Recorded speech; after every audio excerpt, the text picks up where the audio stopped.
Masa awal kemerdekaan, demokrasi liberal, dan demokrasi terpimpin.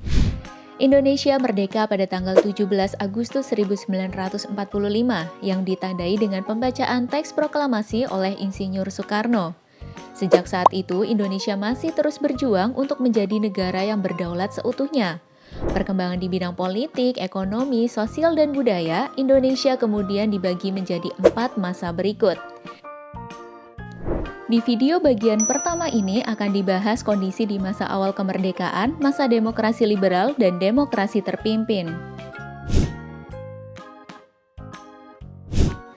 Saat Indonesia merdeka, Indonesia belum memiliki sistem pemerintahan dan administrasi wilayah yang jelas. Para pendiri negara kemudian segera membentuk lembaga pemerintahan dan kelengkapan negara.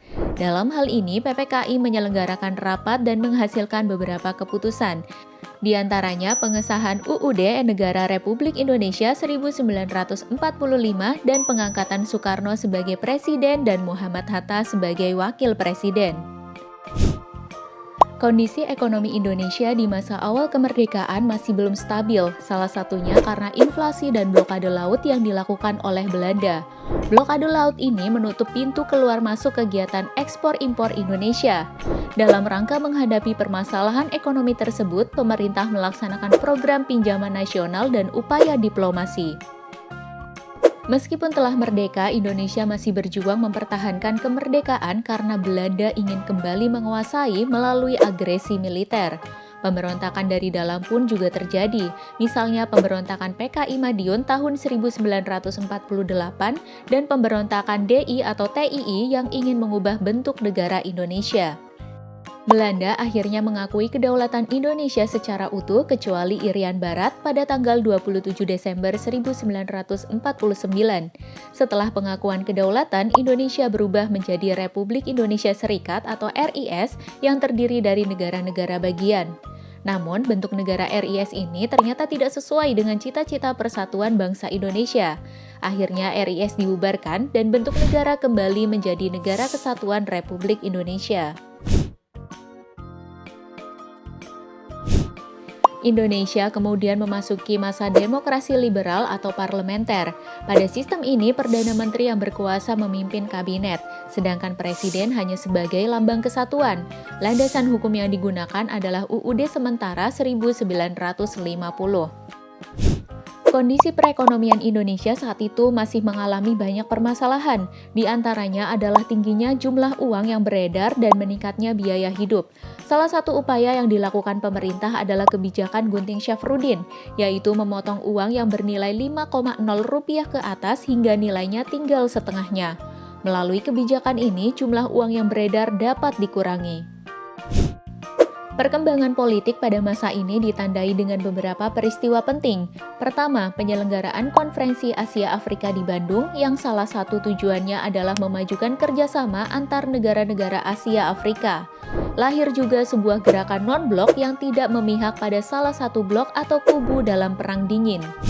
Kedua, Deklarasi Juanda tahun 1957 yang menganut prinsip bahwa Indonesia adalah negara kepulauan dan laut di sekitarnya menjadi bagian wilayah Indonesia dan bukan kawasan bebas.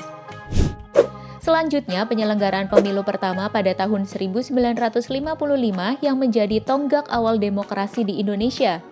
Namun persaingan antar partai politik dan gonta-ganti kabinet menyebabkan kondisi politik dan keamanan menjadi tidak stabil. Berbagai pemberontakan juga masih terjadi di sejumlah daerah. Selanjutnya, Indonesia memasuki masa demokrasi terpimpin. Pada sistem ini, seluruh keputusan pemerintah berpusat pada kepala negara yang saat itu dijabat oleh Presiden Soekarno. Masa demokrasi terpimpin berlangsung sejak dikeluarkannya Dekrit Presiden 5 Juli 1959. Salah satu isi dekrit adalah menetapkan kembalinya UUD 1945.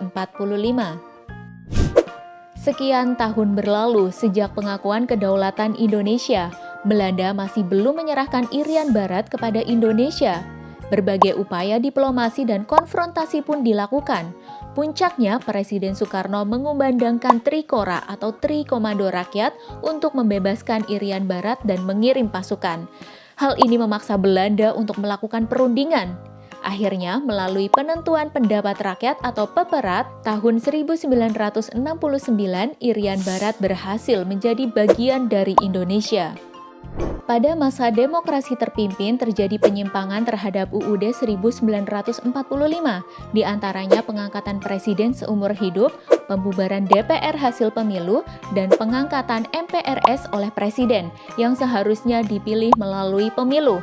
Penyimpangan ini disebabkan oleh kekuasaan presiden yang sangat besar. Sejak tahun 1962, Indonesia dan Malaysia terlibat konflik karena Presiden Soekarno menolak pembentukan negara Federasi Malaysia yang dinilai akan mengancam kedaulatan Indonesia. Puncaknya, Indonesia keluar dari PBB karena tidak puas dengan cara PBB menyelesaikan konflik tersebut. Kebijakan ekonomi dalam masa demokrasi terpimpin diantaranya adalah pembentukan Depernas atau Dewan Perencanaan Nasional dan penurunan nilai mata uang. Namun, kondisi ekonomi tidak juga membaik, anggaran negara mengalami defisit, harga barang dan bahan bakar juga terus naik. Selain itu, terjadi peristiwa penculikan dan pembunuhan terhadap beberapa jenderal dan perwira Angkatan Darat yang dikenal dengan peristiwa G30 SPKI pada tahun 1965. Hal ini memperburuk kestabilan politik dan ekonomi di Indonesia.